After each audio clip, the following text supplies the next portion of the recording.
차렷 경례.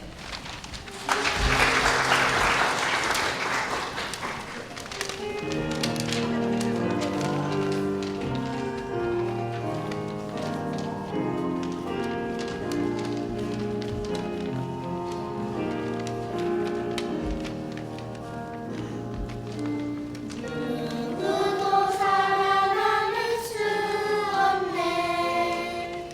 누구도 살아남을 수 없네. 백정쟁이 일어나면 누구도 살아남을 수 없네. 단추 하나만 누르면 단추 하나만 누르면 하루아침에 가루가 된다네. 단추 하나만 누르면 지구 같은 별 하나쯤이야. 지구 같은 별 하나쯤이야. 송그리째 박살난다네. 지구 같은 별 하나쯤이야. 사람들아, 우리 작은 힘을 모아 저 큰 어둠을 이겨내세. 모두가 사랑하며 살아가는 생명의 세상을 만드세.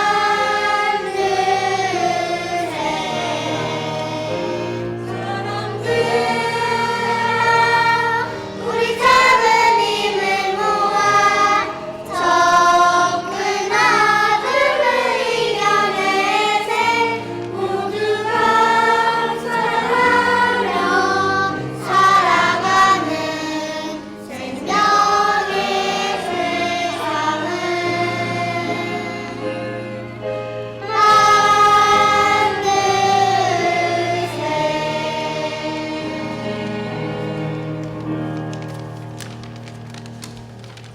차렷 경례.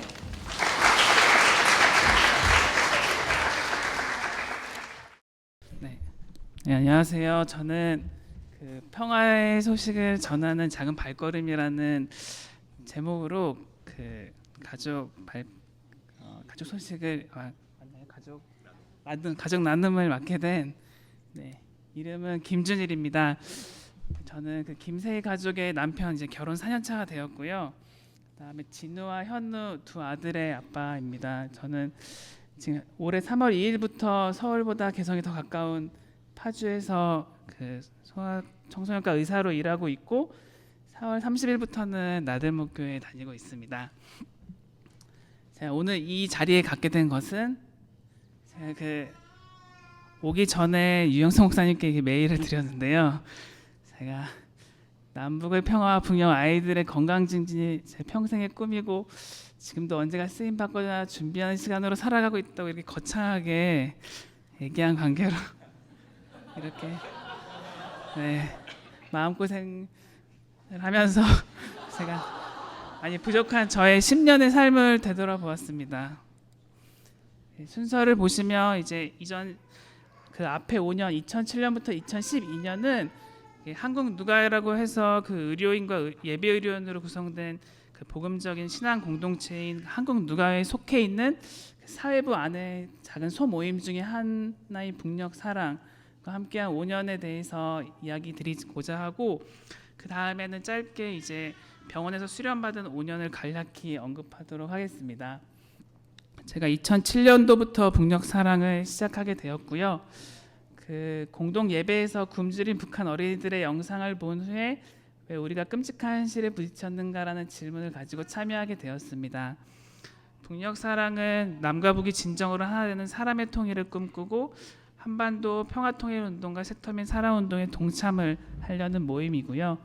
그다음에 한국 누가회 그 학생들과 또 졸업생들에게 한국 사회의 역사적인 현실과 통일의 소명을 일깨움으로써 한반도 평화통일 선교를 지향하는 그런 단체입니다. 북녘사랑에서 한 일들을 이렇게 네 가지로 좀 정리를 해보았는데요.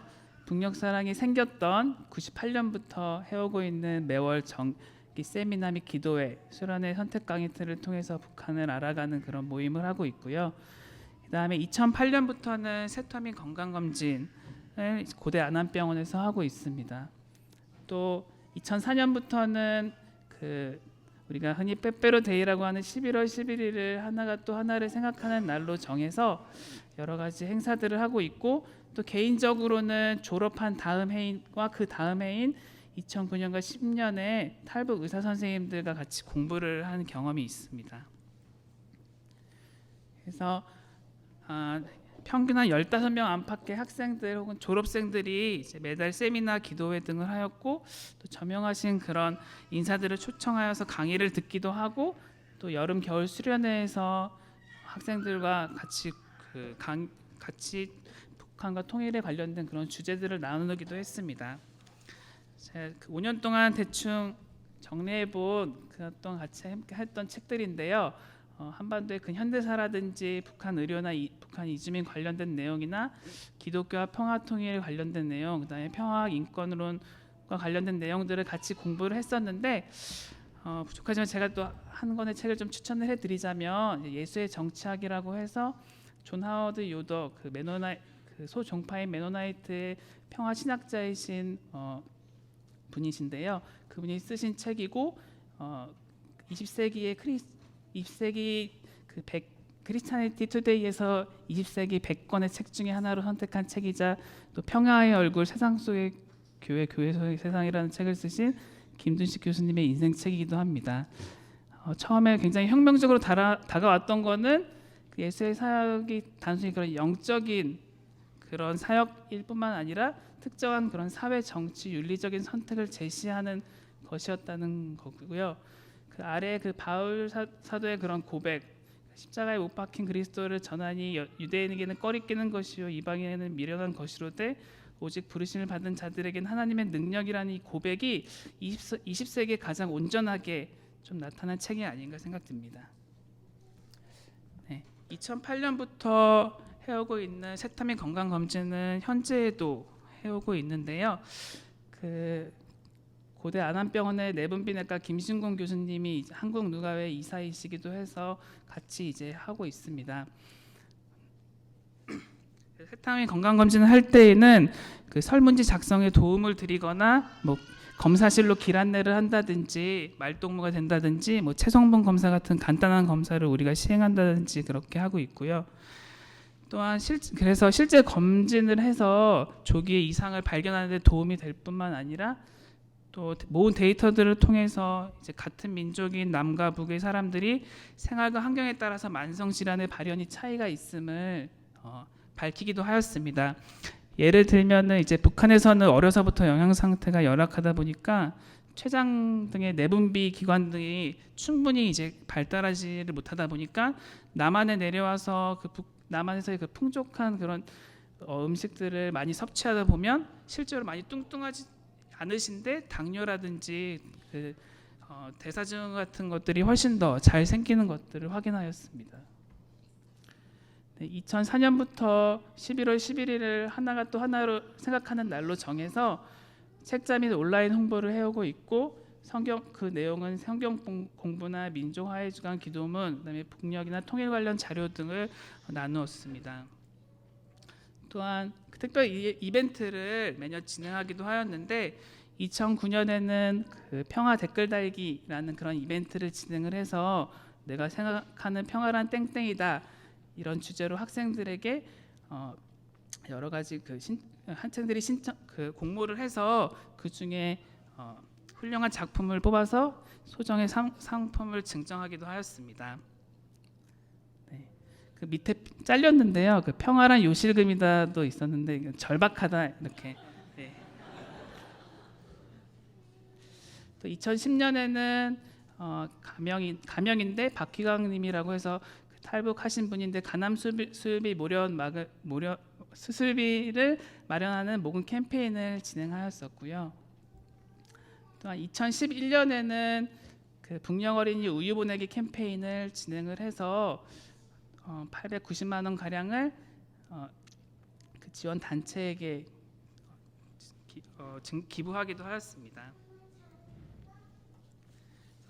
북한의 경제나 식량량을 간략히 알아보면 우리가 아시다시피 1993년도에 사회주의권 붕괴랑 내부 체제의 문제, 장마, 혼수 등의 자연재해로 야기되었고 24년이 지난 지금까지도 큰 호전의 기미를 보이고 있지는 않습니다. 생애 전반에 걸친 문제로 이를 바라보려는 관점이 이제 유엔에서 2000년도 초에 언급되었고, 이를 북한에 대입해 보면 93년도 당시에 1에서 7세 영유아들이 현재는 24세에서 31세의 경제활동 인구가 되었습니다.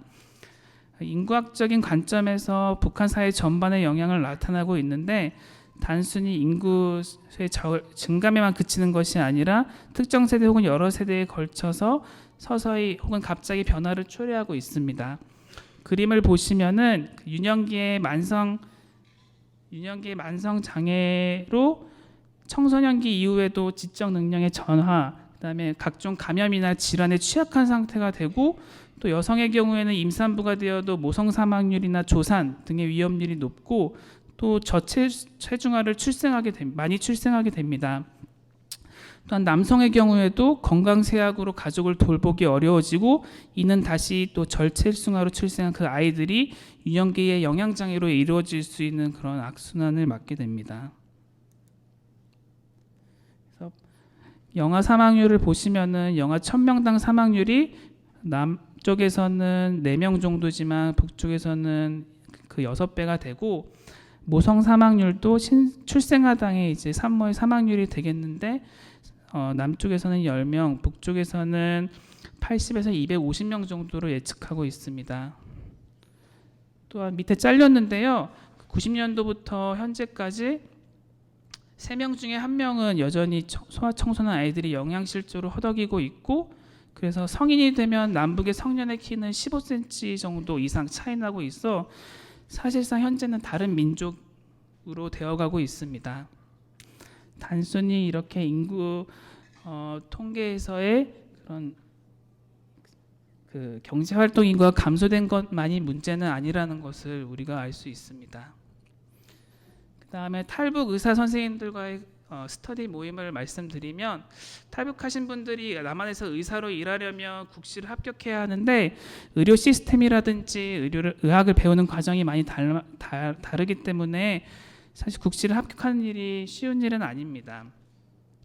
제가 대학을 졸업하고 나서 이제 군복무 대신에 보건소에서 3년가량 일하게 되었고, 그 중에 2년 동안은 탈북하신 의사 선생님들과 공부를 하게 돼서 총 3번의 의사고시 공부를 제가 부족하지만 했었고요. 그 2010년까지 한 10명 정도 합격자가 있고, 제가 그 이후로는 통계 잘 안 나서 잘 모르겠는데, 그중 한 3명이 저와 같이 공부하신 분들 중에 있어서, 그 중에 한 분은 아직까지 또 만나고 다음 주에 또 뵙기로 했는데, 고대에서 힘들게 외과 수련 마치시고 지금 종합병원에서 열심히 수술을 하고 계시는 선생님이시고요. 항상 제가 더 돈이 많다고 저한테 밥을 사주십니다. 네, 북녘사랑을 통해 5년간 북녘사랑 활동을 하면서 느낀 점은, 우리 안에 다음과 같은 전쟁, 분단, 대결, 간첩, 종북, 비무장지대, 핵무기, 군대, 원수, 이런 단어들이 얼마나 익숙했는지였습니다. 이런 부정적인 단어들이 우리 마음에 들어와 있다 보니 평화나 상호 이해, 배려, 협력 등은 우리 마음속에 살기가 어려운 것 같습니다. 이렇게 관계의 단절이 곧 죄의 본질이고, 분단된 한반도의 남쪽에 살게 하신 하나님의 뜻이 이 땅의 평화를 가꿈으로 하나님의 온전한 통치를 그려보고, 또 함께 아파하며 그리스도의 남은 고난을 채우는 일이 아닐까 하는 생각으로 이어졌습니다. 이 세상을 사랑하신 예수님이 이 세상과 하나 되신 것과는 비교도 되지 않지만, 지난 5년은 북녘사랑이 저였고 제가 북녘사랑이었던 시간이었습니다. 또한 알고 배우면 북녘 한반도 우리 민족을 더욱 사랑하게 된다는 것도 느꼈습니다. 그 다윗 시대 요압 장군과 맞섰던 그 아브넬 그 장군의 다음과 같은 외침이 우리 시대에도 절절하게 들려오는 것 같습니다. 우리가 언제까지 이렇게 싸워야 하느냐, 이렇게 싸우다가는 마침내 우리 둘 다 비참하게 망하고 말지 않겠느냐. 예, 또 다른 5년은 간략히 보도록 하겠습니다. 아무것도 모르는 대학교 2학년 2004년부터 아이들이 좋아서 소아과에 마음을 두었고 9년 후에 소아과에서 수련을 받게 되었습니다. 그 외에도 다름을 주목하고 병이 아닌 환자를 보고 싶은 마음과 생명의 꽃을 피우는 시기에 질병과 힘겨운 싸움을 하는 아이들이 돕고 싶고, 또 마지막으로는 북한 아이들의 아픔을 어루만져주고 싶었다는 마음으로 소아과를 시작하였습니다. 어떻게 보면 암흑기와도 같은 시간이었고, 끊임없이 나는 썩는 것이 아니라 발효하는 것이다 라는 믿음으로 살았지만 하나님 보시기에 너무 이기적이고 사랑이 부족한 삶이었습니다. 네, 그럼에도 하나님께서는 제게 그 시간 동안 7년간 교제한 김세희 가족과의 결혼과 또 이삭을 향한 아브라함의 마음을 알게 해준 두 아들을 주셨습니다. 새로운 도약을 꿈꾸며 작년부터는 이제 평화 네트워크라는 단체의 프로그램이나 한반도 평화 포럼의 특강, 또 도올 선생님의 영화 시사회 등을 참석하였고, 다시 성전을 짓는 느헤미야의 마음으로 현재 3년 남짓한 북녘사랑 모임도 다시 시작하고 있습니다. 또한 제가 전혀 연고가 없는 파주에 온 것도 사실 북녘을 생각하는 마음을 평생에 잊지 않고 싶은 생각으로 파주를 오게 되었습니다. 근데 그러다 보니까 이제 그 모임은 서울에서 진행을 하다 보니까 왕복 3시간이 걸리는 것이 좀 장애물이긴 합니다. 네, 다음에 성경 말씀으로 발표를 마무리하겠습니다. 이사야 52장 7절의 말씀인데요. 평화와 구원의 복된 소식, 이스라엘의 하나님이 통치한다는 기쁜 소식을 전하는 사람들의 산을 넘는 발이 참으로 아름답구나. 네, 이상입니다.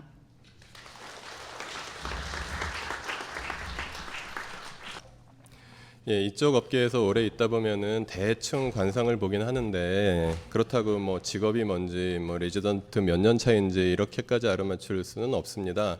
이렇게 그런데 교회 오시면서 나 이 교회에 속하고 싶다라고 이메일을 보내주셨고, 그리고 그 이메일에 그 평화통일 그리고 북한 어린이에 대한 마음을 나누어 주셔서 오늘 우리가 함께 김준일 가족의 나눔을 들을 수 있었습니다. 다시 한번 감사의 박수 부탁드리겠습니다.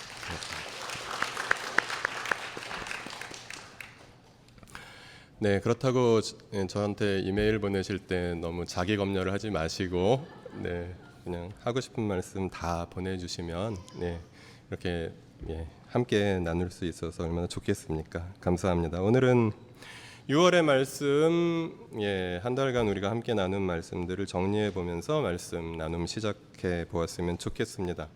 먼저 첫째 주에는 하나님의 평화에 대해서 우리가 함께 나누었고요. 하나님과의 평화가 모든 평화의 출발이다. 그래서 하나님과의 평화 없이 다른 관계들 속에 평화를 이루는 것은 쉽지 않다. 그리고 하나님과의 평화에만 머물러 있지 아니하고 하나님과의 평화는 우리 삶 속에서 모든 관계들을 통해서 확장되어야 한다 라고 하나님 말씀을 함께 나누었었습니다. 그리고 두 번째 주일에는 생명을 택하라, 그리고 탈핵에 대한 우리 정신영 가족의 나눔을 우리가 함께 들었고요. 일상의 모든 삶에서 생명을 선택하는, 그래서 그렇게 살아가고 또 함께 그렇게 살도록 서로 격려하는 공동체를 함께 세워가자 라는 말씀 함께 나누었었습니다. 그 다음에 지난 주일에는 여성과 평화, 여성과 약자들이 평화롭다고 말할 수 있는 가정과 교회와 사회를 또 주님과 함께 공동체가 함께 만들어가자라는 소망을 함께 나누었습니다. 오늘은 네 번째 주일로서 어린아이처럼 꿈꾸는 평화라는 제목으로 하나님 말씀 함께 나누도록 하겠습니다.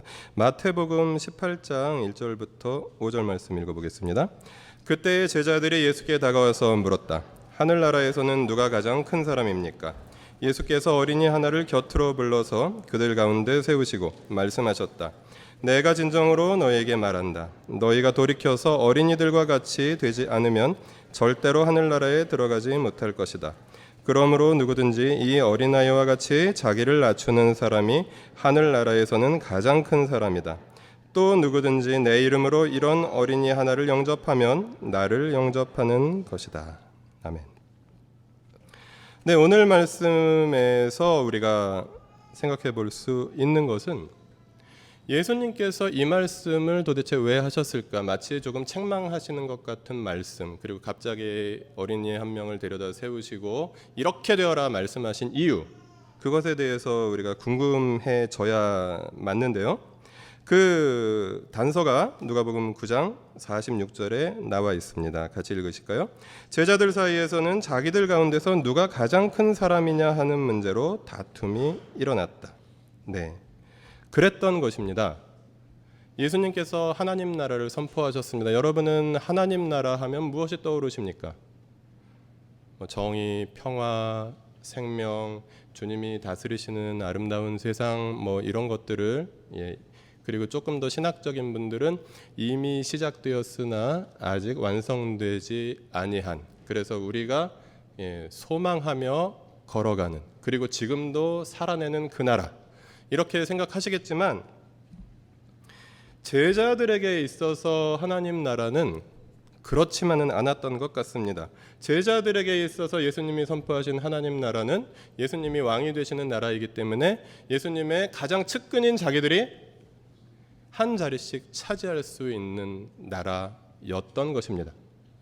그리고 그들은 한 자리를 차지하는 정도로 만족하는 것이 아니라 누가 더 높은 자리를 차지할 것이냐라는 것에 관심을 가지게 되었고, 그래서 예수님께서 선포하셨던 그 섬김의 나라가 높아지는 나라, 대접받는 나라로 착각이 일어나는 이런 상황 속에서 예수님께서 제자들을 타이르시기 위해서 어린이를 세워두시고, 이 어린이처럼 겸손하게 자기를 낮추는 사람만이 하나님 나라에 갈 수 있다. 너희가 지금 하나님 나라가 오면 한 자리를 차지할 것으로 기대하는데 너희가 겸손하지 않으면, 너희가 낮아지지 않으면, 너희가 섬기지 않으면 하나님 나라에 들어갈 수조차 없다라고 예수님께서는 말씀하고 계신 것입니다. 그래서 오늘 본문을 통해서 우리는 어린이들처럼 되어야 한다, 자기를 낮추고 섬기는 존재로 살아야 한다라는 하나님의 말씀을 들어야 합니다. 그런데 실제로 이렇게 제자들이 막 다툼이 일어나는 것처럼 어른들의 세계를 관찰해 보면 잘 싸웁니까? 싸우지 않습니까? 잘 싸우지 않습니다. 왜 그럴까요? 우리가 싸우지 않는 이유는 무엇일까요? 싸우면 뒷감당하기가 힘들기 때문입니다. 한 번 싸우면 서로 치명상을 주고받기 때문에 너무 싸우고 싶은데 그 뒷감당하는 게 무서워서 되도록이면 싸우지 않습니다. 가능하면 싸우지 않습니다. 정말 용기를 내야 싸우거나 아니면 그냥 내가 참고 말지 하면서 그렇게 넘어갑니다. 그러나 한 번 싸웠을 때에는 한평생 원수가 되기도 하고요, 아주 오랫동안 그 관계가 회복되지 않는 것을 또 우리는 인생을 통해서 그렇지 않으신 분들도 많이 계시지만 몇몇 분들은 아마 경험하셨을 것입니다. 이것을 남북한의 모습 혹은 어떤 동서냉전 시대로부터 국제 정세 이런 것들을 함께 생각해 보면 그런 이야기들이 많이 있었습니다. 특히 동서냉전 시대 90년대 이후로 사회주의권이 몰락하기 이전에 어떤 이야기들이 많이 있었느냐 하면 핵무기가 전쟁을 억지해 준다. 왜냐하면 핵무기가, 여러분 핵을 인체의 전쟁을 위해서 사용했던 역사를 여러분 알고 계시죠? 일본의 2번의 그런 사람에게 핵무기를 투하하는 일이 미국에 의해서 있었습니다. 그때 그 히로시마와 나가사키의 그 핵무기의 참상을 경험한 사람들이 그런 일이 다시 일어나면 안 되겠다라고 두려워하면서 이제 핵을 적극적으로 사용하지 못하고 전쟁 억지를 위한 그런 소극적인 그런 무기로 사용하게 되었습니다. 그러나 여러분, 우리 어린이들이 조금 전에 나누어준 그 노래 나눔을 통해서도 우리가 알고 있다시피, 우리가 상식적으로 생각할 수 있다시피, 단추 하나만 누르면 지구 같은 별 하나쯤이야. 지구가 너무 크다면 서울이나 일산 같은 도시 하나쯤이야. 하루아침에 박살나 버린다는 사실, 우리는 알고 있습니다. 그래서 인류의 생명을 볼모로 불이한 현상을 유지하는 핵 개발, 또 핵무기 사용, 핵무장, 이런 것들은 결코 옳지 않으며 하나님께서 기뻐하지 않으신다는 사실을 우리는 알고 있고, 그리고 우리는 그것을 말해야 되는 사람들이다. 왜냐하면 우리는 하나님 나라 백성들이기 때문이다라는 사실을 오늘 본문을 통해서 우리가 생각해 볼 수 있습니다. 예수님께서 어린아이들처럼 되지 않으면 하나님 나라에 들어갈 수 없다고 말씀하셨지만, 제가 어린아이들을 자주 만나고 있는 그런 직업을 가지고 있는데요. 어떤 분들은 제가 5월 27일에 했던 설교 말씀을 기억하시면서 제가 아이들을 싫어한다라고 오해하시는, 저는 아이들을 싫어하지 않습니다. 다만 아이들과 행복하게 지낼 수 있는 시간이 짧을 뿐입니다. 아이들을 사랑합니다. 근데 그 아이들이 숲학교에 오면 하루라도 싸움이 일어나지 않는 날이 없고요, 하루라도 울음을 터뜨리지 않는 아이가 한 명도 없는 날이 단 하루도 없습니다. 아이들이 평화를 추구할까요? 아이들의 세계는 평화롭지 않을까요? 오히려 치명상을 서로 주고받을까 봐 조심하는 어른들보다 겉으로 보기에는 더 잘 싸웁니다. 그런데 두 사람 불러서 이야기를 들어보고, 이 경우에는 네가 조금 잘못한 것 같다, 그리고 네가 또 언니자 오빠니까 조금 양보해야 되는 것 같다, 그리고 이렇게 하는 것을 하나님께서 기뻐하시는 것 같다라고 이야기하면 아이들은 신기하게도 싸운 지 5분도 되지 않아서, 싸운 지 3분도 되지 않아서, 싸운 지 1분도 되지 않아서 화해합니다. 네가 좀 사과할래? 그렇게 이야기하면 자기가 울린 친구에게 미안해 이렇게 이야기합니다. 그러면 그 사과를 받은 아이는 계속 울고 있으면서 눈물도 그치기 전에 괜찮아 이렇게 이야기합니다. 아이들은 싸우면 화해해야 한다는 것을 알고 있습니다. 그리고 아는 대로 실제로 화해를 합니다.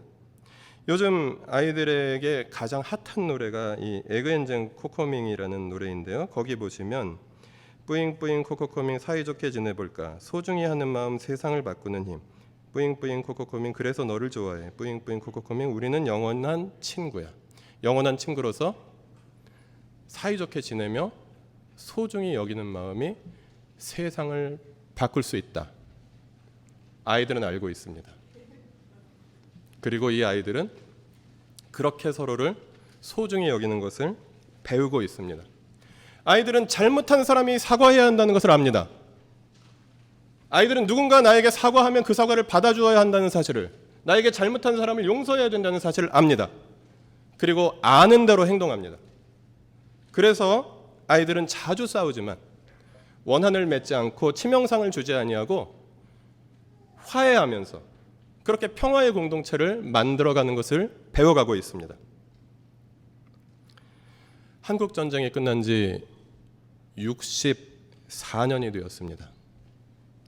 자그마치 64년입니다. 아마 우리들 가운데 지금 현재 계신 분들 중에 64년 이상 살아계신 분도 별로 없으신 것 같은데요. 예. 그러나 아직도 이 땅에는 화해도 일어나지 않았고 용서도 일어나지 않았고 사과도 일어나지 않은 것 같습니다. 한국 전쟁이 끝난 지 64년이 되었는데 아직도 우리나라의 주적은 누구냐라고 마치 십자가 밟기를 하듯이 그렇게 사상 검증을 하는 현실입니다. 그러나 성경은 말합니다. 마태복음 6장 14절 15절 읽어보실까요? 너희가 남의 잘못을 용서해 주면 너희 하늘 아버지께서도 너희를 용서해 주실 것이다. 그러나 너희가 남을 용서해 주지 않으면 너희 아버지께서도 너희의 잘못을 용서해 주지 않으실 것이다. 우리가 북한을 용서해야 하는 것, 그것은 북한이 예뻐서가 아닙니다. 북한이 사랑받을 자격이 있어서가 아닙니다. 나에게 잘못한 자들을 용서하는 것이 하나님의 명령이기 때문입니다. 그래서 우리는 북한을 용서해야 합니다. 전쟁이 끝난 지 64년이 지났는데 아직도 서로를 증오하고 있고, 그래서 그 증오심이나 아니면 사회에 만연한 증오의 분위기 때문에 조심해야 하고, 그리고 사랑하지 못하고 용서하지 못한다면 그것은 하나님께서 기뻐하시는 그리스도인 하나님 나라 백성의 삶이 아니다라는 것입니다. 우리가 북한을 용서해야 하는 이유는 두 번째로 전쟁의 책임자들이 대부분 세상을 떠났기 때문입니다. 지금 북한에 살아있는 사람들 중에 전쟁 일으킨 사람들은 다 죽었습니다. 뭐 몇 분 살아계실 수도 있지만 대부분 죽었습니다. 남한에도 마찬가지죠. 전쟁의 당사자들은 다 그렇게 세상을 떠났습니다. 그렇다면 이제 전쟁의 당사자들이 아니라 전쟁의 당사자들의 후예들이, 우리 부모 세대가, 우리 할아버지 할머니 세대가 그렇게 서로를 죽이고 고통을 주었다는 사실에 대해서 서로 용서하고 또 서로 사과하고 화해를 하는 게 맞습니까? 안 하는 게 맞습니까? 북한의 경우 그렇다고 우리가 생각할 수 있겠지만 일본의 경우를 생각해 보십시오. 일본은 그 이전에 우리나라를 35년 이상을 침략했고 지배했고 많은 고통을 우리들에게 주었습니다. 우리가 북한과 남한이 전쟁을 통해서 싸웠던 3년간의 고통과 일본이 우리에게 주었던 35년 이상의 고통, 어떤 것이 더 크겠습니까?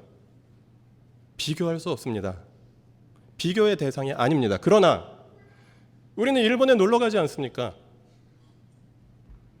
그리고 일본과 되도록이면 평화의 관계를 유지하기 위해서 노력하지 않습니까? 그러면서 책임져야 하는 것들에 대해서 책임을 물으려고 하는 것이죠.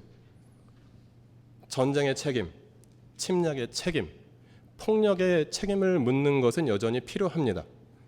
그러나 거기에 살고 있는 사람들을 용서하고 포용하고 화해하는 것, 그것은 그리스도인으로서 마땅히 해야 할 일이며 세상이 그렇지 아니하더라도 우리가 먼저 나서서 그 일들을 행해야 한다라는 사실입니다. 그리고 또한 우리가 북한을 용서해야 하는 이유는, 그리고 그들과 화해해야 하는 이유는 분단으로 인한 고통이, 증오로 인한 고통이 너무나 크기 때문입니다. 북한과 대치하고 있다는 사실 때문에 정상적인 민주주의가 발전하는 것이 엄청나게 늦어진 세월을 우리가 경험했고요. 그리고 그것 때문에 국가보안법 등으로 인권 유린을 당하는 사람들이 엄청나게 많았습니다. 그리고 많은 비용과 많은 사람들이 가장 소중한 시간들을 보내야 하는 큰 군대를 우리가 유지해야 하는 이런 상황 속에서 북한과 싸워서가 아니라 군대에서 일어나는 사고나 여러 가지 폭력으로 인해서 많은 젊은이들이 이유도 모르고 죽어가는 그런 일들이 또한 있기 때문입니다. 그리고 전쟁을 준비해야 하기 때문에 많은 무기에 사람들의 생명을 살려야 되는 돈을, 사람들을 죽일 것을 준비하며 혹시 일어날지 일어나지 않을지 모를 전쟁을 준비하기 위해서 사용해야 하는 그런 상황입니다. 지금 사드 문제로 일어나고 있는 갈등 또한 그 연장선상에 있는 고통입니다. 그리고 주한미군이 주둔하면서 여러 가지 부작용들이 일어나고 있습니다. 그리고 가장 크게는 북핵 위기로 인해서 남북한의 여러 관계들이 더 나빠지고 동북아의 이 평화의 기운이 들어설 기운이 전혀 보이지 않는 이런 복잡해지는 상황 속에서 도대체 언제까지 이 분단이라는 상황을 계속해서 끌고 가야 하는 것인가? 우리가 회의를 느낄 수밖에 없고요. 그리고 그것에 종지부를 찍어야 한다라는 것을 우리가 생각하지 않을 수 없습니다. 그런데 우리는 어느새 어른이 되었습니다. 제가 이렇게 북한에 대해서, 남북한의 화해에 대해서, 북한을 용서하는 것에 대해서 하나님 말씀에 기대어서 말씀드렸을 때 어떤 분들은 그렇게 생각할 수 있습니다. 그것은 철없는 소리다. 그것은 현실을 모르는 소리다. 라고 생각하실 수도 있습니다. 요한복음 6장 9절부터 11절을 보시면 현실을 너무 잘 아는 어른들의 이야기가 나옵니다. 같이 읽어보실까요? 여기에 보리빵 5개와 물고기 2마리를 가지고 있는 한 아이가 있습니다. 그러나 이렇게 많은 사람에게 그것이 무슨 소용이 있겠습니까? 예수께서는 사람들을 앉게 하여라 하고 말씀하셨다. 그곳에는 풀이 많았다. 그래서 그들이 앉았는데 남자의 수가 5,000명쯤 되었다. 예수께서 빵을 들어서 감사를 드리신 다음에 앉은 사람들에게 나누어 주시고 물고기도 그와 같이 해서 그들이 원하는 대로 주셨다. 이 이야기가 일어나는 상황에 대해서 여러분 많은 분들이 알고 계실 것입니다. 소위 오병이어라는 그런 기적 혹은 사건이라고 우리가 기억하고 있는데요. 여기에는 이런 이야기가 나옵니다. 보리빵 5개와 물고기 2마리를 가지고 있는 한 아이가 있습니다. 아이의 모습입니다. 그런데 이어지는 말이 이렇게 고백됩니다. 그러나 이렇게 많은 사람에게 그것이 무슨 소용이 있겠습니까? 이것이 현실을 너무나도 잘 아는 어른의 고백이었습니다. 그러나 예수께서는 그 어른의 현실적인 고백을 참고하지 않으시고 예수님께서 하시려던 대로 그 보리떡 5개와 물고기 2마리를 사용하셔서 5,000명이 훨씬 넘는 사람들을 먹이셨다는 사실이 오늘 본문에 기록되어 있습니다. 어떻게 이런 일이 일어날 수 있었을까요? 이 본문에 대해서 많은 사람들이 온갖 합리적인 추측을 했습니다. 제가 들어본 그 해석 중에서 가장 그럴듯한 해석은 이런 해석입니다. 많은 사람들이 있었고 그 사람들은 저마다 도시락을 싸가지고 왔을 것입니다. 그런데 자기가 혼자 먹으려고 그냥 가지고 있었는데 어떤 어린아이가 자기의 도시락 떡 5개와 물고기 2마리를 예수님께 드렸습니다. 그것을 본 자기 도시락을 숨기고 있었던 많은 어른들이 반성하게 되었고 부끄러워하게 되었고 그래서 한 사람 한 사람 자기의 도시락을 꺼내서 나눠 먹기 시작했습니다. 그래서 서로 나누어 먹으니까 거기 모인 많은 사람들이 다 먹고 그리고 남았더라 라는 해석이 계몽주의 시대 이후에 이 사건을 바라보는 합리적인 해석 중에 하나였습니다. 여러분, 그랬을까요? 그랬지 않았을까요? 우리가 합리적으로 생각하면 그랬을 가능성이 분명히 있습니다. 그러나 성경은 거기에 대해서 침묵합니다. 만약에 정말 그런 일이 일어났다면, 그래서 어른들이 반성해서 어린아이의 믿음을 보고 어른들이 반성해서 자기 도시락을 꺼내서 나눠 먹은 것이라면 그렇게 훈훈한 이야기가 이 오병이어 사건은 마가복음에도 나오고 마태복음에도 나오고 누가복음에도 나오고 요한복음에도 나오는데 그 훈훈한 이야기가 그 4개의 성경 말씀에 도대체 하나도 나오지 않을 가능성은 거의 없다라는 것입니다. 특별히 인간의 어떤 순종을 강조하는 마태복음, 거기에 분명히 이 변화된 그 행동에 대해서 힌트가 나올 수 있어야 합니다. 그리고 굉장히 정확성을 추구하는 누가복음, 거기에도 그런 일이 이렇게 일어났다라는 이야기가 나올 수 있어야 맞습니다. 근데 우리가 성경이 굳이 말하고 있지 않은데도 그런 해석에 대해서 귀를 기울이는 것은 우리가 예수님의 능력을 믿는 어린아이와 같은 믿음이 약해졌거나 아니면 우리가 너무 많은 것을 알고 있어서 세상에 그런 일이 어떻게 일어날까 하면서 고민하고 있기 때문일 가능성이 높다라는 것입니다. 오늘 본문이 이야기하고 있는 것은 어떻게 그런 일이 일어났나 하는 것이 아니라 예수님은 누구시며 예수님은 그 들판에 모인 사람들에 대해서 어떻게 생각하셨으며 그리고 그들에게 어떻게 행동하셨는가 거기에 대해서 보여주고자 합니다. 마태복음 14장 14절 읽어보실까요? 예수께서 배에서 내려서 큰 무리를 보시고 그들을 불쌍히 여기시고 그들 가운데서 앓는 사람들을 고쳐주셨다. 그러다가 날이 저물었고 그러다가 사람들이 배가 고플 것 같아서 예수님께서 그들을 먹이셨다라고 마태복음은 말하고 있습니다.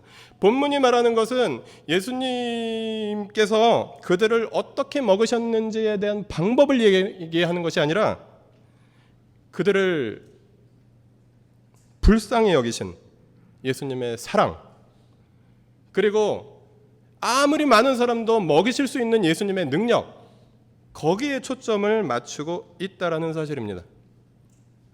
그래서 우리는 말씀을 읽을 때 어른들의 눈높이로, 그래서 그것이 어떻게 일어날 수 있을까 하는 그런 고민들 치열하게 하는 것은 물론 필요하지만, 그러나 그보다 먼저 중요한 것은 믿음의 눈을 가지고 어린아이와 같은 순수한 마음으로 예수님께서 하셨다는 말씀을 예수님께서 하신 것으로 받아들이는 것, 그리고 예수님께서 그들을 사랑하신 것을 예수님의 그 사랑의 마음을 공감하는 것, 그리고 하나님께서 그 일을 충분히 하실 수 있는 분이시다라는 사실을 우리가 믿어드리는 것, 거기서부터 출발할 수 있어야 합니다.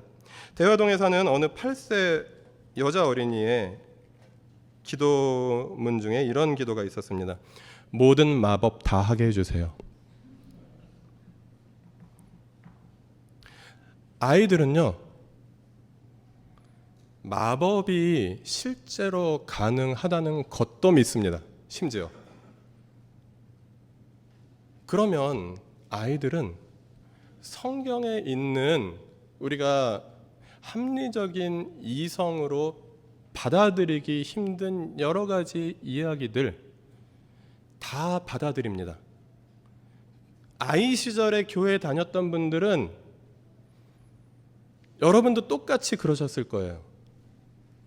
그러나 중학생이 되고 고등학생이 되고 나이가 들어가면서 또 많은 것들을 배워가면서 우리는 언제인가부터 예수님의 하실 수 있는 일에 대해서, 그리고 예수님께서 말씀하신 것을 우리가 순종해야 하는 것에 대해서 여러 가지로 고민하면서 갈등하고, 그리고 많은 것들을 판단하면서 우리의 순수한 믿음이 어쩌면 흔들리게 되지는 않았나, 우리가 함께 돌아보아야 하겠습니다.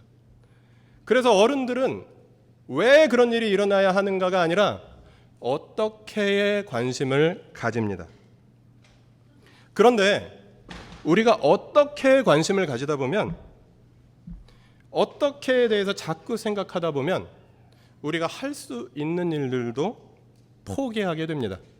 왜냐하면 상황과 조건이 여의치 않기 때문에 우리가 할 수 있는 것만 하는 것이 현실적인 것이 아닌가 하면서 포기하게 됩니다. 불가능해 보이는 것은, 어려워 보이는 것은 하지 않게 된다라는 것입니다. 이 한반도 상황과 우리가 맞물려서 생각해 보면 우리 주변을 둘러싼 4대 강국이 있습니다. 미국, 일본, 중국, 러시아. 과연 한반도의 통일을 원할까요? 우리가 통일을 이루는 것, 그리고 한반도의 평화를 이룩하는 것이 그것 자체로도 쉬운 일이 아니지만 이 얽혀있는 국제 정세 속에서 한반도를 둘러싼 강대국들이 결코 우리나라가 평화적인 통일을 해서 스스로 자기의 운명을 개척할 수 있는 나라가 되고, 그래서 스스로 행동하고 스스로 자주적인 국가가 되는 것을 그다지 원하지 않습니다. 그냥 이 상태로 현상이 유지되는 것, 그리고 이제 북한이 조금 잠잠해지는 것, 그냥 그 정도 선에서 그냥 겉으로 드러난 평화, 이런 것들을 원할지는 몰라도 미국이나 일본이나 중국이나 러시아 등등의 우리 주변 나라들이 결코 하나된 코리아를 원하지 않을 것입니다. 그래서도 통일은 멀고 어려운 조건을 가지고 있습니다. 그렇다면 우리는 불가능해 보이기 때문에, 여러 가지 조건이 좋지 않기 때문에 그것을 포기해야 할까요? 그렇지 않습니다. 왜를 생각한다면 우리는 포기할 수 없습니다. 평화가 옳기 때문입니다. 통일을 하는 것이 맞기 때문입니다. 그런데 우리는 나이 들어가면서 해야 하는 일보다 할 수 있는 일만 하게 되는 우리를 발견합니다. 그러나 하나님은 너희가 해야 하는 일만 해라가 아니라 너희가 할 수 있는 일만 하라고 하시지 않으시고 너희가 해야 하는 일을 해야 한단다라고 말씀하십니다. 마태복음 5장 말씀 같이 읽겠습니다. 그러므로 내가 제단에 제물을 드리려고 하다가 내 형제나 자매가 내게 어떤 원한을 품고 있다는 생각이 나거든 너는 그 제물을 제단 앞에 놓아두고 먼저 가서 내 형제나 자매와 화해하여라. 그런 다음에 돌아와서 제물을 드려라. 너를 고소하는 사람과 함께 법정으로 갈 때에는 도중에 얼른 그와 화해하도록 하여라. 그렇지 않으면 고소하는 사람이 너를 재판관에 넘겨주고 재판관은 형무소 관리에게 넘겨주어서 그가 너를 감옥에 집어넣을 것이다. 오늘 말씀을 보면 화해해라라는 말씀이 2번 나옵니다. 그리고 제단에 제물을 드리려 하다가 형제와 불화한 것, 그리고 너에게 누군가가 원한을 맺고 있는 것을 생각하면 먼저 화해해라 라고 말씀하고 계십니다. 제단에 제물을 드리는 것은 어쩌면 하나님과의 평화입니다. 그런데 우리가 누구에게 원한을 산 상태에서 하나님과의 평화를 이루는 것은 그렇게 될 수 있다면 다행이지만 불가능한 일이다 라고, 화해하지 않으면서, 너의 형제와 화해하지 않으면서, 너의 이웃과 화해하지 않으면서 하나님과의 평화를 구가하는 것은 불가능한 일이라고 예수님께서는 오늘 본문을 통해서 말씀하고 계십니다.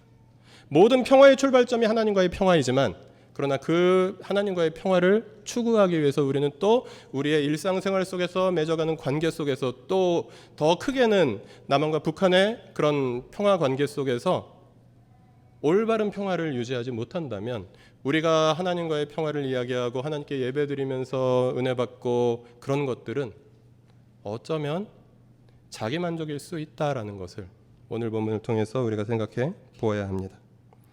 그리고 뒤에 이어지는 말씀, 너희가 화해하지 않는다면 너를 고소하는 사람이 너를 재판관에게 넘겨주고 재판관이 형무소 관리에게 넘겨주어서 그가 너를 감옥에 집어넣을 것이다. 예수님은 말씀하십니다. 이것을 오늘 우리의 그 현실에 적용해 본다면 우리가 마땅히 화해하고 평화의 길을 걸어가며 통일을 이루어 가야 할 북한과 화해하지 아니하고 우리가 한평생 예수님 사랑하며 살아간다는 것이, 예수님이 다시 오셨을 때 우리가 주님 앞에 섰을 때 우리가 북한과 화해하지 않았던 것으로, 북한의 동포들을 용서하지 않았던 것으로 심판대 앞에 서게 될지도 모른다라는 사실입니다. 그래서 통일은 우리가 할 수 있는 일, 어떻게의 문제가 아니라 우리가 해야 하는 일, 왜의 문제라는 사실을 우리가 오늘 본문을 통해서 적용하고 기억해 볼 수 있겠습니다. 그래서 우리에게는 어린아이처럼 독사의 굴에 손을 넣는 것이 필요합니다. 시간이 많이 지나서 이사야 11장 8절 말씀 같이 읽겠습니다. 젖먹는 아이가 독사의 구멍 곁에서 장난하고 젖된 아이가 살무사의 굴에 손을 넣는다. 이 이사야 11장 말씀 구약의 메시아 예언, 예수님이 오셔서 하실 일에 대해서 예언한 대표적인 말씀 중에 하나입니다. 이 말씀엔 이런 이야기가 나옵니다. 그분이 오시고 그날이 오면 젖먹는 아이가 독사의 구멍 곁에서 장난하고 젖된 아이가 살무사의 굴에 손을 넣는다. 그 정도로 평화로운 세상이 온다라는 것입니다. 그 정도로 온 세상이 평화가 회복된 세상이 온다라는 것입니다. 그런데 우리는 과연 예수님이 오셨는데 독사의 굴에 손을 넣을 것인가 하는 고민이 생깁니다. 어른들은 절대로 그렇지 않습니다. 하나님 나라가 완전히 실현됐다고 해도 독사굴에 일부러 손을 넣을 사람 어른들 중에는 없습니다. 그러나 최근에 숲학교에서 개구리를 잡아먹는 뱀을 어떤 아이가 발견했습니다. 대여동 사는 어떤 7살 여자 어린이가 저에게 목사님 뱀이에요 하면서 제보를 했습니다. 저는 무서웠습니다. 그리고 이 아이들이 뱀에게 상하면 안 된다라는 직업의식이 저에게 발동했습니다. 그런데 우리 숲학교 아이들은 전부 뱀이 개구리를 잡아먹는 모습을 호기심 어린 눈빛으로 그 연못가에서 멀리 있었기 때문에 그렇게 위험하진 않았습니다. 구경하는 것이었습니다. 아이들은 독사굴에 정말 손을 넣을 수 있습니다. 어린아이와 같은 마음으로 독사굴에 손을 넣는 어른들이 필요한 시대입니다. 마치 우리가 북한을 품는 것 그리고 평화를 위해서 한 걸음 더 나가는 것은 독사굴에 손을 넣는 것과 같습니다. 독사굴에 손을 넣었다가 다치고 상하는 일이 생길 수도 있고요. 심각한 경우에는 독 때문에 생명을 잃을 수도 있습니다. 그러나 예수님께서 오셨고 예수님께서 온 세상의 평화를 실현하겠다 말씀하셨고 그리고 우리에게 평화를 이루어가라 말씀하셨다면 우리는 순종해야 한다는 것입니다. 역사상 이 분단된 나라에도 어린아이처럼 독사굴에 손을 넣는 사람들이 있었습니다. 통일된 조국을 건설하려다 38선을 베고 쓰러질지언정 일신의 구차한 안위를 위해서 단독 정부를 세우는 데 협력하지 아니하겠다라고 3천만 국민에게 읍고함이라는 연설을 하고 북한으로 이렇게 걸어갔던 김구 선생을 기억합니다. 그분은 단독 정부 세력에 의해서 죽음을 당했습니다. 난 올해 안으로 평양으로 갈 거야. 기어코 가고 말 거야. 이건 잠꼬대가 아니라고, 농담이 아니라고. 이건 진담이라고. 1989년 초에 문익환 목사님이 쓰신 시였고 그리고 그 해에 그분은 남한 사람 중에서 거의 처음으로 공개적으로 북한에 들어가셨습니다. 그래서 평화의 통일의 남북 대화의 민간 교류의 물꼬를 터뜨렸습니다. 그분은 60세부터 사회운동에 대략 투신하기 시작했는데 77세에 돌아가실 때까지 17년 동안 11.5년을 감옥에서 보냈습니다. 독사의 굴에 손을 넣었고 그것으로 인해서 많은 고통을 당하시면서 인생을 마무리했습니다. 그리고 우리는 또한 대북 포용 정책, 햇볕 정책을 통해서 우리나라의 평화를 또 진전시켰던 한 사람을 기억합니다. 김대중 대통령입니다. 물론 그분은 혼자서 하신 일은 아니지만 역사를 통해서 많은 고초를 겪으면서 이 나라의 인권과 민주주의 그리고 평화 통일을 위해서 힘썼던 그분을 우리는 기억합니다. 그리고 마지막에 그분이 많이 눈물 흘렸던 것을 우리는 기억합니다. 이렇게 역사를 통해서 제가 말씀드리지 못한 분들도 많이 있겠지만 많은 사람들이 독사의 굴에 어린아이처럼 손을 넣으며 그래서 독사에게 물리기도 하고요. 독사의 굴에 손을 넣었다는 사실 때문에 다른 어른들에게 핍박을 받기도 하고 그러면서도 예수께서 말씀하셨던 그 길을 걸어갔던 것을 우리는 기억합니다. 우리 공동체에도 그런 분들이 생겨나고 있는 것 같습니다. 고향 외국어 고등학교가 좋은 학교냐 아니냐에 대해서는 논란의 여지가 있지만 그 학교에서 그냥 공부 잘해서 명문대 가는 정도로 그런 아이들을 키우는 것으로 만족하지 아니하고 북한에 대해서 평화에 대해서 꿈을 꾸게 하고 그 아이들을 데리고 그 북중 국경 지역으로 여행을 가기도 하고 그리고 탈북 청소년들과 함께 또 만남의 시간을 가지면서 분단의 장벽을 허물어 가려고 하는 사람도 우리 공동체에 있습니다. 그리고 오늘 가족 나눔을 통해서 나누어 주신 분의 소망도 그러합니다. 그리고 어떤 분은 제가 이렇게 대놓고 말씀드리기 민망하지만 30년 넘게 대학 시절에 다녔던 보육원을 계속해서 다니면서 그 아이들을 섬기는 그런 발걸음을 걸어가는 분들도 계셨고 또 어떤 분은 아이들을 20살 넘게 키운 엄마의 입장에서 세월호 유가족들을 품고 또 세월호 사건이 정의롭게 평화롭게 해결되기를 바라면서 계속해서 또 기도하며 또 수고하는 분도 우리 공동체에 있습니다.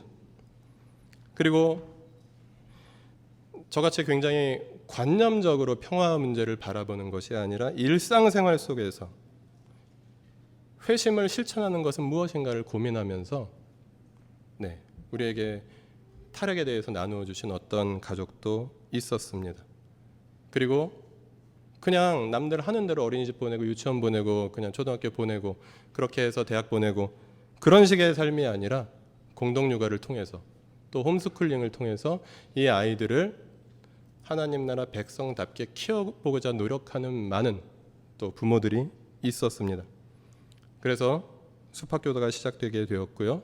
그리고 교회에서 공식적으로 지원하거나 또 그렇게 주도하지 않았지만 실험공간 나들이라든가 살림과 회심 세미나라든가 그리고 반찬을 각자 만들어서 그것을 같이 나누어 먹는 그래서 집집마다 냉장고에 똑같은 반찬들이 들어가 있는 그런 일들도 자발적으로 생겨나고 있습니다. 이것은 저나 이진환 목사가 가르쳐서 일어난 일들이 아닙니다. 저나 이진환 목사는 그냥 말씀만 나눌 뿐입니다. 그래서 구체적이지 않습니다. 그리고 여러분의 각자가 처한 삶은 각자 다릅니다. 그런데 그 각자 다른 구체적인 삶의 현장 속에서 하나님 말씀을 그리고 하나님께서 우리에게 요구하시는 그런 평화를 그리고 이웃과의 관계를 그리고 사회의 정의를 그런 것들을 나는 어떻게 이루어가고자 할까에 대해서 진지하게 고민하고 구체적으로 실천하는 분들이 계속해서 생겨나고 있습니다. 여러분 중에도 그렇게 그 길을 시작하는 분들도 있고요. 그 길을 걸어가다가 우리 교회에 또 함께 오고 있는 분들도 있다는 사실입니다. 그러면서 우리의 발걸음은 훨씬 더 구체적이고 그리고 훨씬 더 많은 사람들에게 도움을 주는 방향으로 그리고 또 여러 남북한의 관계나 이 한반도에 많은 해결해야 될 문제들 그것들에 대해서 하나님 나라 복음을 해석하고 실천하는 방향으로 나아가는 발걸음으로 인도하시는 그런 하나님의 손길을 우리가 경험해 가고 있다라는 사실입니다. 그래서 우리는 아직 시작되지 않았으나 아직 완성되지 않았으나 주님께서 완성하실 내일 완성될 평화의 나라를 오늘 살아내는 사람들로 살아가야 합니다. 미가서 4장 말씀도 굵은 글씨만 읽겠습니다. 주님께서 민족들 사이의 분쟁을 판결하시고 원근 각처에 있는 열강 사이의 갈등을 해결하실 것이니 나라마다 칼을 쳐서 보습을 만들고 창을 쳐서 낫을 만들 것이며 나라와 나라가 칼을 들고 서로를 치지 않을 것이며 다시는 군사훈련도 하지 않을 것이다. 우리는 언제까지나 주 우리의 하나님만을 섬기고 그분에게 순종할 것이다. 그분에게만 순종할 것이다.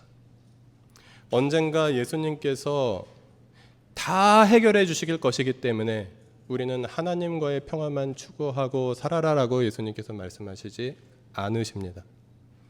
우리가 전쟁을 그치고, 우리가 무기를 버리고, 우리가 증오를 버리고, 우리가 원수된 자들을 용서하고, 그리고 용서받고 화해하고 평화를 이루며 독사굴에 혹시 물릴지라도 손을 넣으며 그렇게 할 수 있는 일만 하지 아니하고 해야 하는 일을 하면서 하나님 나라 백성으로 살아라라고 주님은 말씀하시며, 그런 우리의 삶에, 우리가 내미는 손에, 우리가 걸어가는 발걸음에 주님께서 함께 하신다, 오늘 우리에게 말씀하십니다. 기도하시겠습니다.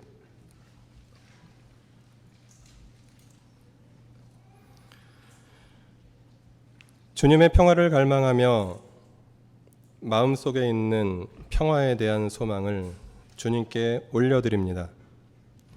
그러나 주님, 이것이 이 예배 시간에 올려드리는 그런 우리의 마음의 고백뿐만 아니라 우리의 일상의 삶 속에서 맺어져가는 열매이기를 원합니다. 많은 것들이 불가능해 보이고 현실의 벽은 높기만 합니다. 그러나 저희들 할 수 있기 때문에 걸어가는 사람들이 아니라 주님께서 명령하셨기 때문에 해야 하는 일이기 때문에 평화의 길을 걸어가는 주님의 백성들, 오직 주님께만 순종하는 사람들 되게 하여 주시옵소서. 이 시간 십자가에 달리셔서 하나님과 우리의 평화를 이루어 주신 주님의 사랑을 기억하며 성찬에 참여하고자 합니다. 우리가 주님의 살과 피를 우리 몸 안에 받으며 우리가 주님의 평화를 경험하게 하시고, 그리고 평화의 사람으로, 평화를 만드는 사람들로 헌신하게 하여 주시옵소서. 예수님의 이름으로 기도합니다.